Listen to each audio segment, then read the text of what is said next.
Struggle में बहुत सारी चीजें सेक्रीफाइस करनी पड़ती हैं, क्योंकि खुजली आपको हुई है, आप ही को मिटानी पड़ेगी। 10-12 साल तक मैंने सोचा था, 10-12 साल जब स्ट्रगल हो गए तो मेरे बहुत ज़्यादा वो भी हुआ कि यार छोड़ के चले जाते हैं, कुछ काम मिल नहीं रहा है, क्या हो रहा है कुछ पता नहीं, आई डोंट नो मिल पाएगा या नहीं मिल पाएगा। फिर ये होता था कि नहीं, मेरी मदर जो है ना एक लेटर लिखती थी मुझे हमेशा। तब मोबाइल नहीं आए थे, पेजर आए थे, तो पेजर यहाँ पे लगा के चलते थे। जब उनको मालूम हो जाता था कि भाई बंदा जो है ना थोड़ा सा फ्रस्ट्रेशन में है, डिप्रेशन में है क्योंकि काम नहीं मिल रहा, तो मेरी माँ मुझे एक लेटर लिखती थी। उस पर लिखती थी कि लिखने के बाद एक लास्ट में लिखती थी कि 12 साल में कचरे के दिन भी बदलते थे, तू तो इंसान है, तू तेरा दिन भी बदलेगा।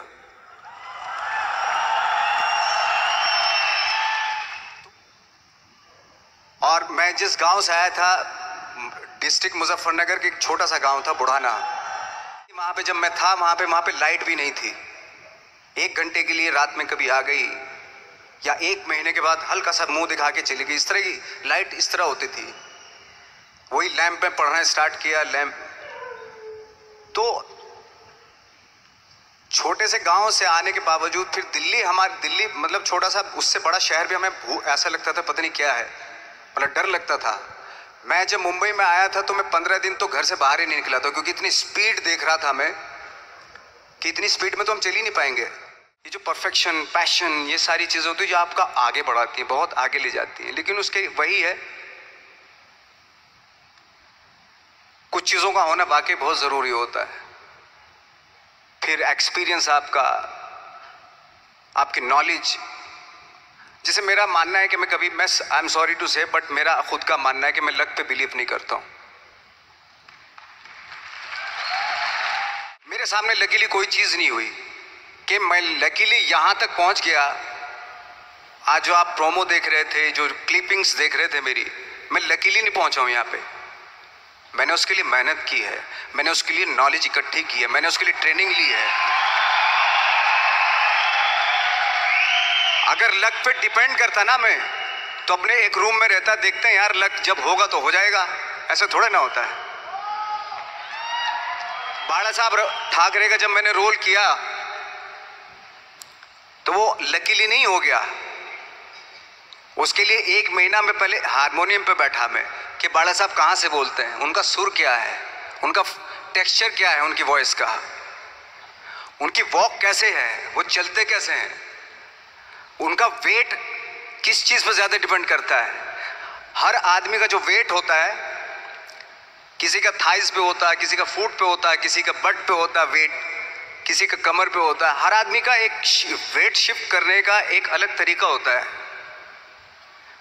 तो हम लोग इतनी डिटेल में जाते थे कि बाला साहब किन चीजों पे वेट कर रख के चलते हैं, ऐसे चलते हैं, कोई या तो ऐसे चलते हैं या ऐसे चलते हैं, ये इस तरह की बहुत सारी डिटेल होती है। जब आप जाते हैं तो बहुत सारी चीजें पता चलते हैं। ठाकरे मूवी की शूटिंग कर रहा था मैं, तो उद्धव साहब ठाकरे जो है वहां पे आ गए थे, वैनिटी में बैठे थे मेरे सामने। तो मेरा हाथ ऐसे था, इट्स लाइक दैट। तो बोले आपने हाथ ये ऐसे क्यों रखा हुआ है? मैंने, उनका हमेशा ऐसे ही रहता था हाथ। तो और यही वो क्या होता था, वो सिगार पीते थे, और सिगार ऐसे पिया जाता है कुछ ऐसे, और इसलिए उनका हाथ हमेशा नॉर्मली भी रहता था तो ऐसे रहता था। और यहीं से जब स्पीच देते थे यहीं से ये जाता था, जो उनका सिग्नेचर, वो जेस्चर था। लोगों के बीच में रहना है, क्योंकि लोगों ये बीच में रहने से बहुत सारी चीजें मिलती हैं। मैंने एक रोल किया था लंच बॉक्स में, पता नहीं कितने लोगों ने देखी वो फिल्म, मुझे नहीं मालूम। उसका कोइंसिडेंट ऐसा हुआ कि मेरा जो दोस्त था, जो मेरे रूम पार्टनर स्ट्रगल के टाइम पे मेरे साथ रहता था, तो मैंने उसी की डिटेल मार दी उसमें फिल्म में। जब पिक्चर रिलीज हुई तो उसने देखी, उसको लगा अरे ये तो मैं हूं। अब वो भी एक्टर था। उसके बाद जब वो फिल्म इंडस्ट्री में किसी के पास काम मांगने जाता था तो लोग उसको बोलते थे यार ये ऐसा मत करिए, नवाज ने कर दिया। स्टार्स हमेशा शीशों के घरों में रहना शुरू कर देते हैं, उनको बांद्रा में, उनको मतलब किसी ऐसी जगह पे रहते हुए ये नहीं मालूम कि दूसरी जगह क्या है। अगर आप चाहते हैं रोज हर फिल्म में एक नई पर्सनैलिटी क्रिएट करें तो लोगों के बीच में रहना पड़ेगा आपको।